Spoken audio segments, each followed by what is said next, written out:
ini kita belajar mengenai kelahiran Yesus, penggenapan harapan bagi dunia. Jadi judul firman Tuhan kita sore hari ini adalah kelahiran Yesus, penggenapan harapan bagi dunia. Kita akan baca dulu teks firman Tuhannya dalam Matius pasal 1 ayat 23. Sudah ada di buletin, nanti kita baca bersama-sama satu ayat aja. Jadi saya sudah tulis di buletin biar Bapak Ibu yang tidak punya kitab bisa membaca, ya. Oke, kita akan baca bersama-sama. 1, 2, 3.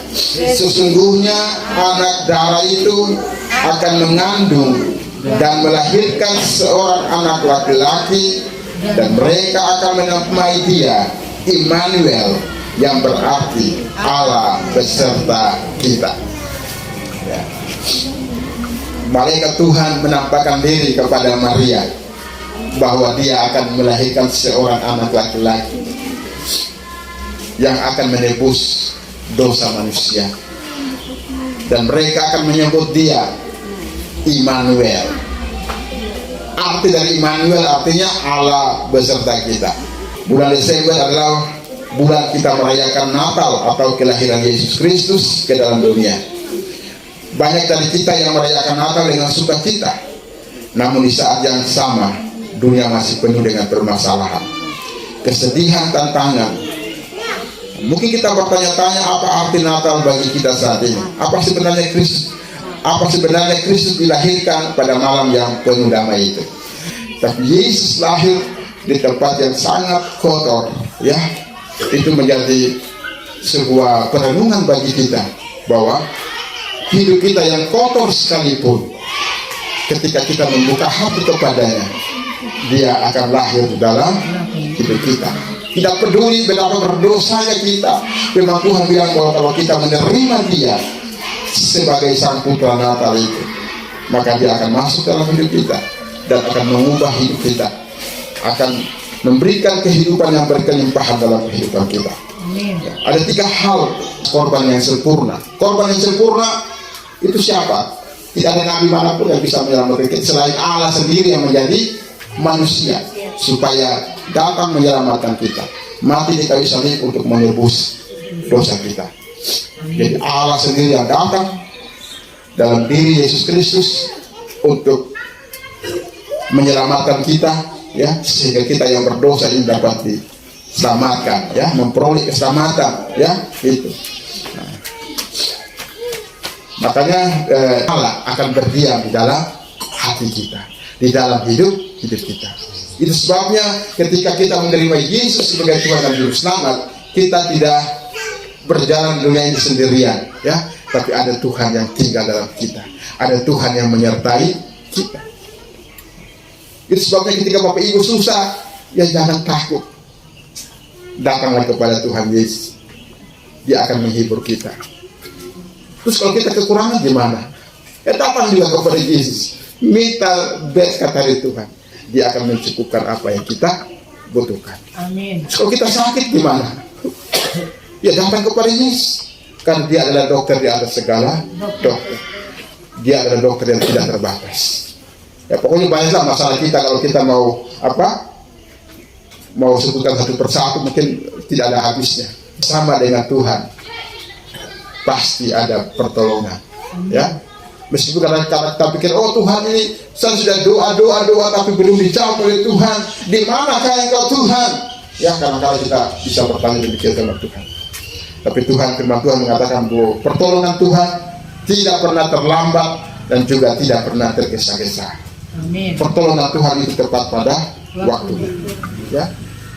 Kadang-kadang kita sebagai manusia bilang, kayaknya Tuhan ini sudah terlambat menolong saya, penyakit saya ini sudah keburu parah, ini sudah terlambat Tuhan menolong saya, atau ekonomi saya ini sudah parah, sudah amburadul, mungkin Tuhan ini sudah angkat tangan, tidak peduli dengan saya.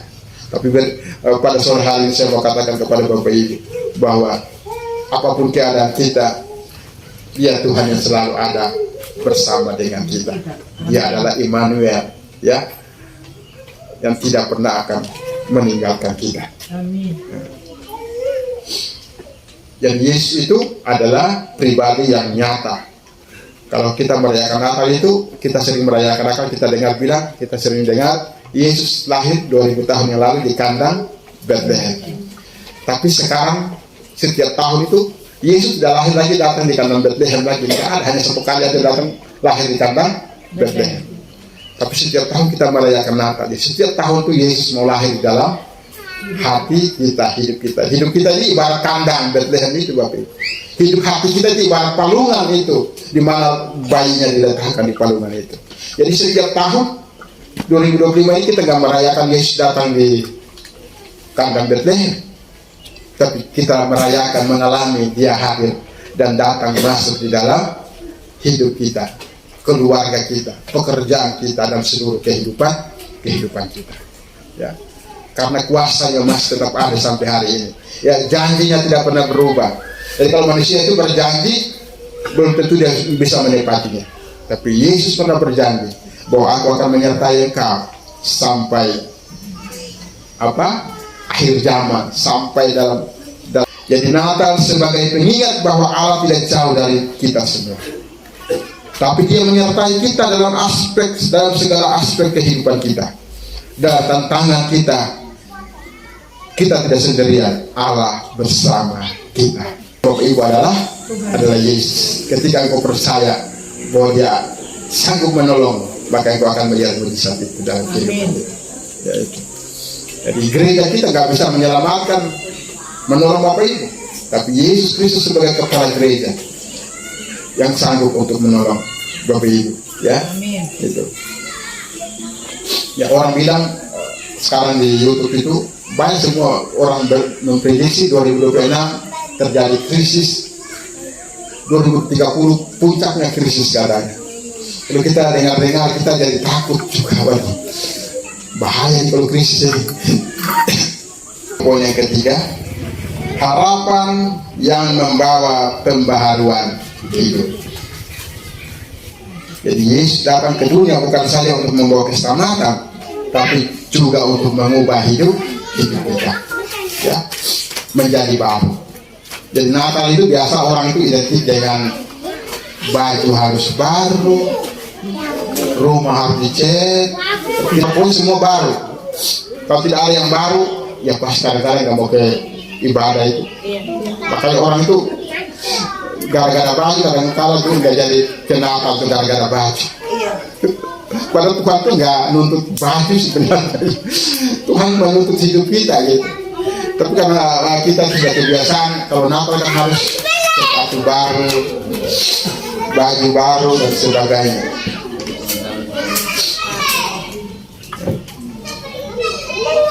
Ya, kalau Bapak Ibu punya baju baru, celana baru, sepatu baru, ya tidak ada yang salah ya. Ya silakan aja kalau bisa beli. Tapi sebenarnya Tuhan itu tidak menuntut baju baru, sepatu baru dan sebagainya ya. Yang Tuhan tuntut dari kita adalah hidup kita harus baru. Apakah kita merayakan Natal, kita sungguh-sungguh minta ampun sama Tuhan, hidup kita diubahkan oleh Tuhan menjadi baru atau tidak? Jangan satu baju kita baru semua, tapi hidup kita tidak mengalami perubahan apa-apa. Jadi sia-sia kita merayakan Natal. Karena Yesus datang bukan untuk mengubah baju yang lama menjadi baru, tapi mengubah hidup yang lama menjadi hidup yang baru dalam Yesus. Biarlah lewat perayaan Natal ini kita mau janji sama Tuhan, Tuhan ubah hidup saya, Tuhan perbaiki hidup saya, Tuhan. Amin. Tuhan jadikan saya serupa dengan Engkau. Ya. Hanya Roh Kudus yang sanggup mengubah hidup kita. Gak bisa, saya juga hamba pendeta gak bisa ubah hidup Bapak Ibu ya, karena kita gak bisa berubah dengan kekuatan kita sendiri. Kita bisa berubah oleh karena kekuatan dari Roh Kudus, dari Allah Immanuel yang berdiam di dalam hidup kita. Jadi kalau Yesus tidak menjadi Tuhan yang berdiam dalam hidup Bapak Ibu mau hidup mau berubah, nggak akan bakalan bisa. Karena kita manusia itu adalah daging, ya. Roh penurut tapi daging itu lemah.